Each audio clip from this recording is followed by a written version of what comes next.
الحمد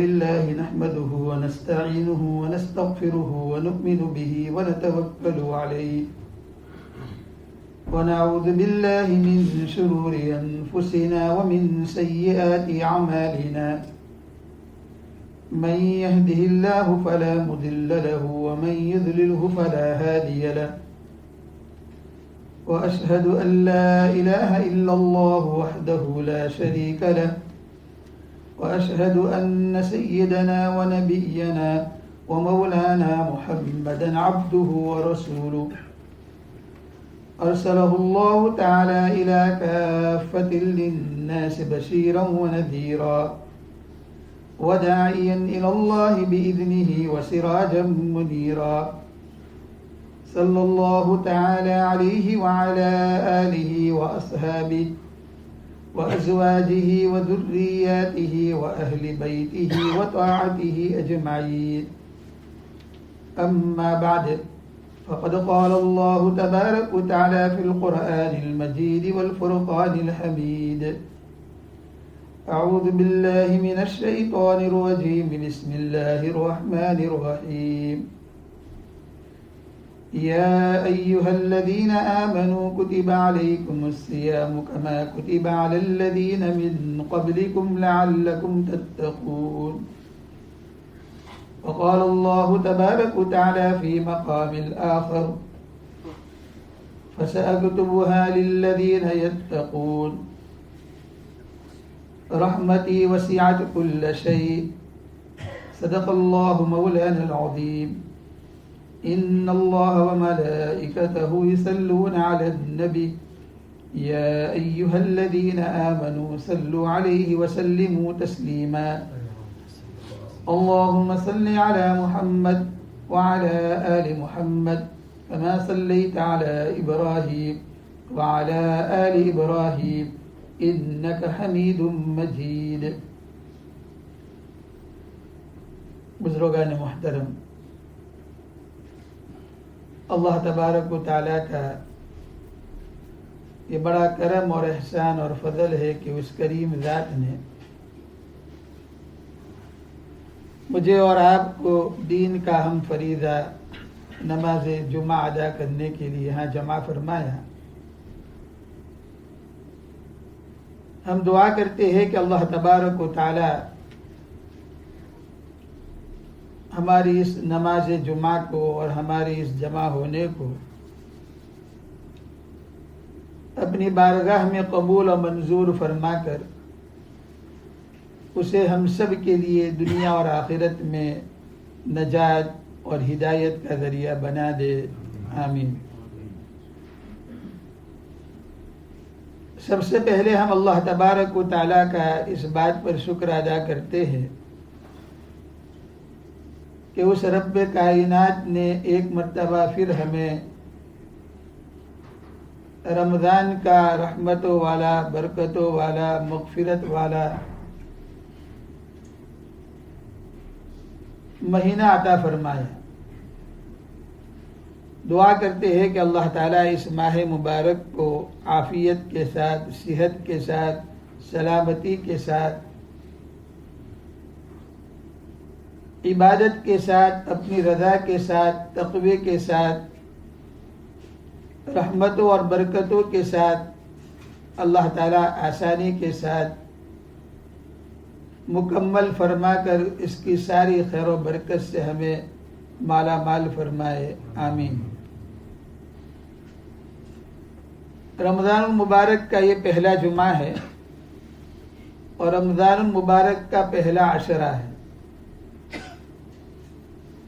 اللہ کے نبی صلی اللہ علیہ وسلم ارشاد فرماتے ہیں کہ رمضان کا پہلا عشرہ یہ رحمتوں کا عشرہ ہے. گویا اللہ تبارک و تعالیٰ کی رحمت برستی ہے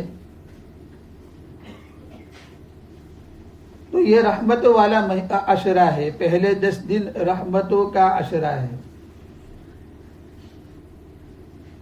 اللہ تبارک و تعالیٰ کی رحمت کیا ہے. اس عشرے کو رحمتوں والا عشرہ کیوں کہا گیا؟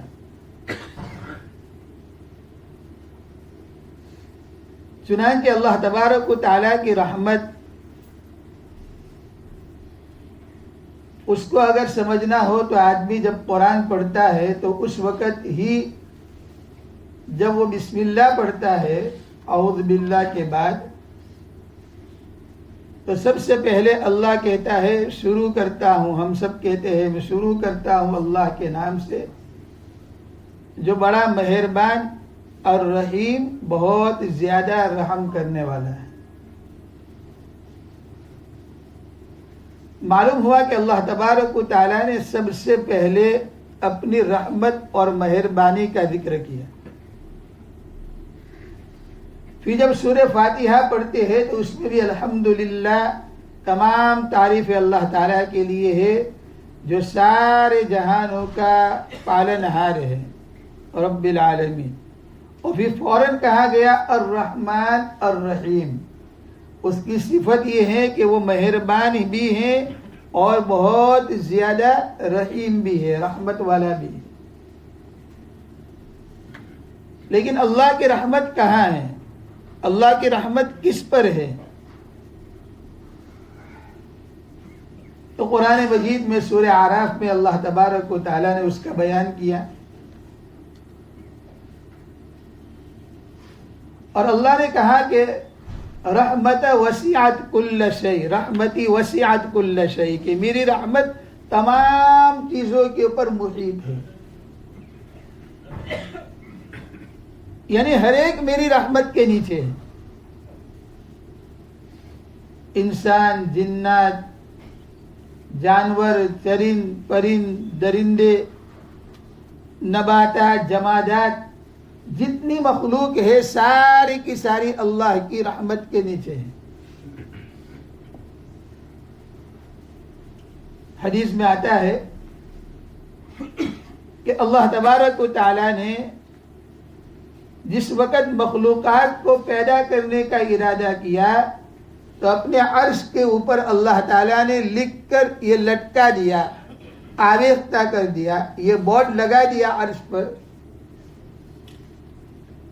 کہ ان رحمتی، کہ بے شک میری رحمت سبقت غضبی، میرے غصے کے اوپر فائز ہے، اوپر ہے، یعنی میرا غصہ نیچے ہے اور میری رحمت اوپر ہے۔ یہ اللہ نے عرش کے اوپر لکھ دیا۔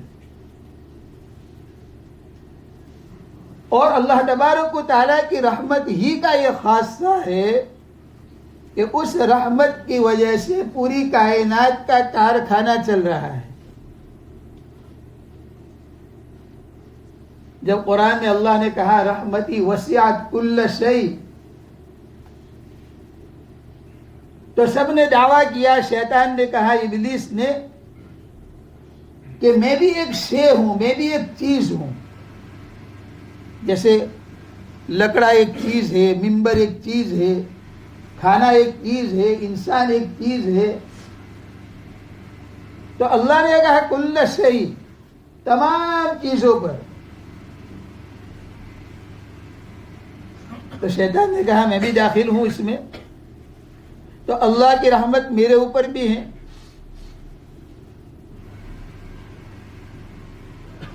علامہ اکبر تستری علیہ الرحمہ کا ایک مرتبہ شیطان سے ملاقات ہو گئی، تو مناظرہ ہوا، مکالمہ۔ تو شیطان نے کہا کہ تم بہت بڑے عالم اور بہت بڑے شیخ ہو، لیکن تم کیسے آدمی ہو کہ مجھے تم اللہ کی رحمت سے نکال رہے ہو اور اللہ مجھے نہیں نکالتا ہے؟ تو انہوں نے کہا وہ کیسے؟ تو کہا تم نے قرآن نہیں پڑھا؟ کہا قرآن کے اندر اللہ نے کہا رحمتی وسعت کل شیء، کہ میری رحمت جو ہے وہ تمام چیزوں کے اوپر محیط ہے۔ تو میں بھی ایک شے ہوں، میں بھی ایک جو ہے، میری بھی ایک قسم ہے، میں بھی ایک چیز ہوں، تو رحمت تو میرے اوپر بھی ہے اللہ کی۔ تو بزرگ فرمانے لگے کہ میرا سر چکرا گیا۔ شیطان تو بہت بڑا عالم تھا نا، بہت بڑا جو ہے وہ جاننے والا تھا، تو اس نے کہا کہ میرا دل چکرا گیا اور میں سوچنے میں پڑ گیا کہ میں کیا کہوں. اس کے بعد مجھے اس کا جواب سمجھ میں آ گیا کہ اللہ نے آگے اسی آیت کے اندر کہا فَسَأَكْتُبُهَا لِلَّذِينَ يَتَّقُونَ وَيُؤْتُونَ الزَّكَاةَ کہ میری رحمت اس کے لیے ہے جو تقوی اختیار کرتا ہے، جو اللہ سے ڈرتا ہے. تو میں نے شیطان سے کہا کہ ذرا آگے تو پڑھ قرآن کو، اور اللہ قرآن میں کہتا ہے کہ میری رحمت متقی لوگوں کے لیے ہے جو تقوی اختیار کرتے ہیں، اللہ سے ڈرتے ہیں. تو شیطان ہے نا، بڑا عالم تھا. ہمارے بزرگان دین کہتے ہیں کہ شیطان عالم بہت بڑا تھا، جاننے والا بہت بڑا تھا، لیکن وہ عارف نہیں تھا. اللہ تبارک و تعالیٰ کو اس نے پہچانا نہیں تھا. وہ عارف اور صوفی نہیں تھا. وہ جانتا تو تھا اللہ کو، لیکن اللہ کو پہچانتا نہیں تھا. تو شیطان نے کہا کہ اچھا، اللہ تبارک و تعالیٰ کی ذات ہر چیز سے جو ہے مبرہ اور پاک ہے، تم کیسے کہتے ہو کہ میں رحمت کے اندر نہیں ہوں؟ اس لیے کہ اللہ تبارک و تعالیٰ کی جو صفات ہے وہ صفات انسانوں کی طرح میری اور تیری طرح نہیں ہیں. لہذا علامہ سہیل اکبر سہیل سے کہا، تستری رحمت اللہ علیہ سے، کہ تم کیسے نکالتے ہو مجھے؟ خیر علماء نے اس کے الگ الگ جوابات دیے ہیں. تو دنیا کے اندر جتنی قوم آئی اور جتنی چیز ہے وہ سب کے سب اللہ کی رحمت کے نیچے ہے، اور اللہ تبارک و تعالیٰ کی رحمت سب پر غالب ہے.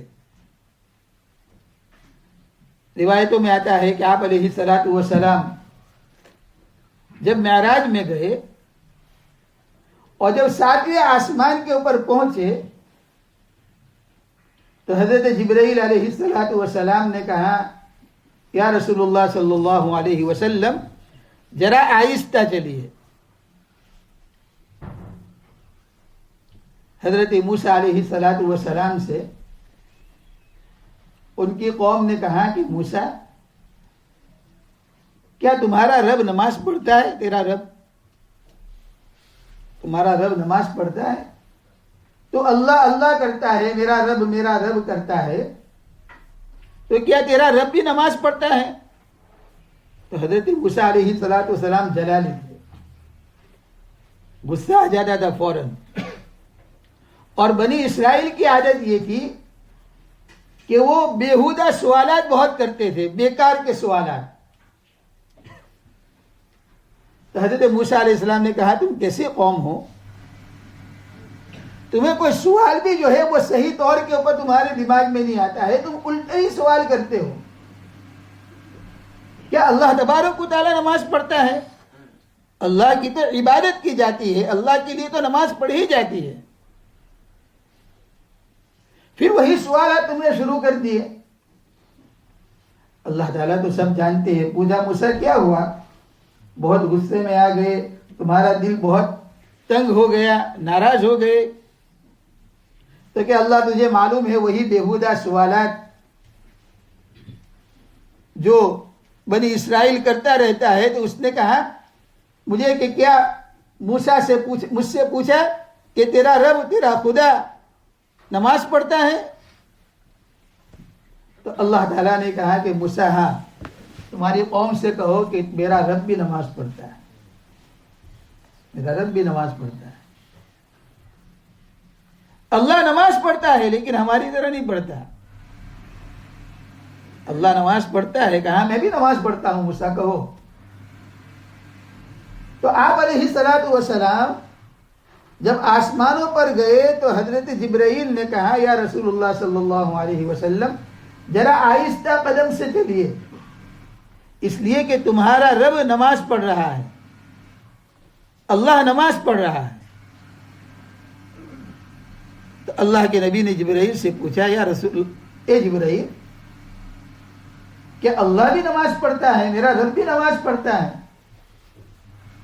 تو حضرت جبرائیل علیہ السلام نے کہا ہاں تمہارا رب بھی نماز پڑھتا ہے. تو اللہ کے نبی نے کہا نماز میں کیا پڑھتے ہیں اللہ تعالیٰ؟ تو حضرت جبرائیل نے کہا اللہ پڑھتا ہے سبوح قدوس ربنا رب الملائکۃ والروح. یہ اللہ پڑھتا ہے. تو حضرت موسیٰ علیہ السلام نے کو اللہ تعالیٰ نے کہا تمہاری قوم کو کہو کہ اللہ نماز پڑھتا ہے, لیکن نماز اللہ کی نماز کیا ہے؟ کہا اللہ کی نماز یہ ہے کہ اللہ نے کہا کہ میری نماز یہ ہے کہ میری رحمت بندوں کے اوپر اترتی ہے. جب میں نماز پڑھتا ہوں تو میری نماز سے اللہ تعالیٰ اپنے بندوں کے اوپر رحمت بھیجتا ہے اور بندوں کے اوپر رحمتیں اترتی ہے.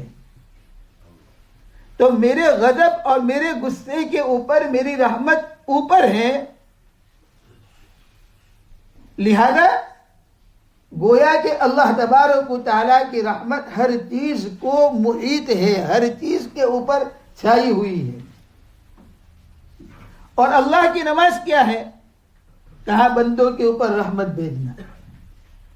اس لیے علماء فرماتے ہیں کہ اللہ تبارک و تعالیٰ کی رحمت اگر ایک سیکنڈ کے لیے, ایک روایت میں اللہ خود کہتا ہے اگر اللہ کی رحمت مخلوقات کے اوپر سے ہٹ جائے تو دنیا کا نظام درہم برہم ہو جائے گا. یہ ساری کائنات, یہ سورج چاند ستارے سمندر پہاڑ درند چرند پرند انسان جنات فرشتے حیوانات, یہ سب جو ہے جو نظام چل رہا ہے وہ اللہ کی رحمت سے چل رہا ہے. اس لیے اللہ تبارک و تعالی اپنی رحمت سے گنہگاروں کو معاف کرتا ہے, اپنی رحمت سے بیماروں کو اللہ شفا عطا فرماتے ہیں, اپنی رحمت سے اللہ تبارک و تعالی جو ہے مقروضے کے قرض کو ادا کرا دیتا ہے, اپنی رحمت سے اللہ تبارک و تعالی جو ہے وہ لوگوں کی پریشانیوں کو دور کر دیتا ہے. ہر چیز اللہ کی رحمت سے ہوتی ہے. اس لیے اللہ کے نبی نے فرمایا بنی اسرائیل میں ایک آدمی کو اللہ تبارک و تعالیٰ کل کہیں گے کہ تو جنت میں چلا جا, اور وہ ایسا عابد ایسی عبادت کرنے والا کہ 500 سال تک اس نے ایک پل ایک سیکنڈ اور ایک پل جھپکنے کے برابر اللہ تعالیٰ کی نافرمانی نہیں کی. اللہ کہیں گے جا جنت کے اندر میں میری رحمت سے چلا جائے. تو عابد اس نے کہا اللہ 500 سال تک تیری عبادت کی تو تیری عبادت جو ہے کہ اس کے اوپر مجھے جنت ملی, اس پہ تیرا فضل اور رحم کہاں ہے؟ اللہ کہتا ہے اچھا تو اس کے حساب, تو اللہ کہیں گے فرشتوں سے کہ ان کا حساب دو بھائی, اس نے جو عبادت کی ہے وہ حساب مانگتا ہے. تو کہا جب اس کا حساب شروع ہوگا تو ایک ہی سوال ہوگا کہ اللہ نے تجھے زندگی دی, یہ اللہ کی رحمت اور اللہ کی نعمت ہے, اس کے اوپر تو نے کیا کیا, اس نعمت کے اوپر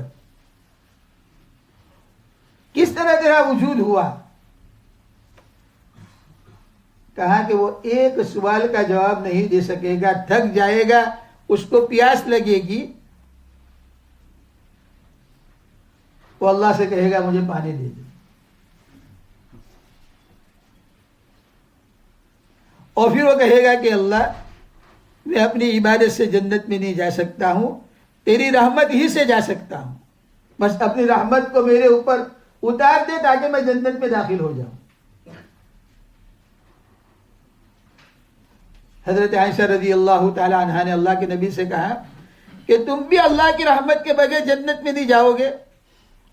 تو اللہ کے نبی نے فرمایا ہاں عائشہ, میں بھی نہیں جا سکتا جب تک کہ میرے اوپر اللہ کی رحمت اور اللہ کا فضل نہ ہو، وہاں تک میں بھی نہیں جا سکتا۔ تو میرے بھائیو، یہ رمضان کا پہلا عشرہ ہے، اور یہ پہلا عشرہ کیا ہے؟ یہ پہلا عشرہ، یہ پہلے 10 دن رحمتوں کا ہے، رحمتوں کا عشرہ ہے۔ اللہ تعالیٰ سے ہمیں رحمتیں مانگنی ہیں، اللہ تبارک و تعالیٰ سے ہمیں رحمتوں کو ڈھونڈنا ہے، اور اللہ کی رحمت ہر وقت بندوں کی طرف متوجہ رہتی ہے، اور رمضان میں خاص طور پہ اللہ تعالیٰ کی رحمتیں اترتی ہیں۔ اور رحمتیں کس کے لیے ہیں؟ تو روزہ تمہارے اوپر فرض کیا گیا، اللہ فرماتے ہیں ایمان والو، تاکہ تم متقی بنو، تو رحمتی وسعت کل شیء فسأکتبها للذین یتقون، اللہ نے کہا لکھ دی ہے رحمت اللہ نے ان کے لیے جو تقوی اختیار کرتے ہیں، جو اللہ سے ڈرتے ہیں، جو اپنے اعمال کو، اپنی زندگی کو درست بناتے ہیں، وہ کیا ہے؟ اس کے لیے اللہ کی رحمت ہے۔ تو رمضان کا مہینہ اگر دوسرے مہینوں کی طرح گزر گئے، اس کے دن اور اس کے ایام، تو اللہ کی رحمت کے ہم حصے دار نہیں ہو سکتے۔ تو ہمیں تقوی اختیار کرنا پڑے گا، ہمیں اللہ کا ڈر اپنے دلوں کے اندر پیدا کرنا پڑے گا، اور رمضان کا مہینہ ایسا گزارنا پڑے گا کہ دوسرے مہینوں سے اور دوسرے دنوں سے وہ الگ ہو۔ یعنی کہ جو روزانہ کی روٹین ہے کہ صبح 8 بجے کام پر چلے گئے، 4 بجے آ گئے، اور آنے کے بعد ٹی وی کے پاس بیٹھ گئے اور کھانا کھایا اور بچوں کے ساتھ مستی کی، یہ کیا وہ کیا، اور ادھر کھانے چلے گئے، ادھر کھانے کے لیے چلے گئے، ریسٹورینٹ میں چلے گئے، ٹیک اوے میں چلے گئے، ادھر گھومنے چلے گئے، یہ پورے جو 11 مہینہ ہم کرتے ہیں، تو اس سے الگ ہمارا یہ مہینہ گزرے گا تو سال ہمارا اچھا گزرے گا۔ اور اگر وہی روٹین رہی، چلو نماز پڑھ لی، جمعہ کا دن ہے آ گئے، عشاء کی نماز پڑھ لی، فجر پڑھ لی، ظہر پڑھ لی، اور پھر ویسے کی ویسے ہی رہ گئے، بس خالی یہ ہے کہ کھانا پینا چھوڑ دیا، روزہ ہو گیا ہمارا، اور اللہ کی رحمت مل گئی؟ نہیں، اس سے نہیں ملے گی، اس سے اللہ کی رحمت نہیں ملے گی، بلکہ ہمیں چینج ہونا پڑے گا۔ حضرت شیخ فرماتے ہیں کہ ہم لوگ کیا کرتے ہیں، رمضان میں روزے کے اندر صرف کھانے اور پینے کے اوقات کو، ٹائم کو چینج کرتے ہیں، ورنہ ہماری پوری سسٹم وہی ہوتی ہے جو پرانی ہوتی ہے، اس میں فرق نہیں پڑتا ہے، بلکہ رمضان میں ہم زیادہ کھاتے ہیں۔ حضرت شیخ فرماتے ہیں تقوی اختیار کرو، اور کم کھائیں گے تو پھر جو ہے تمہارے دل کے اندر جو شہوانیت ہے وہ کم ہوگی، وہ دبے گی۔ تو رمضان میں ہم زیادہ کھاتے ہیں، تو جب کم کھانا کھائیں گے تو روزوں کا احساس ہوگا۔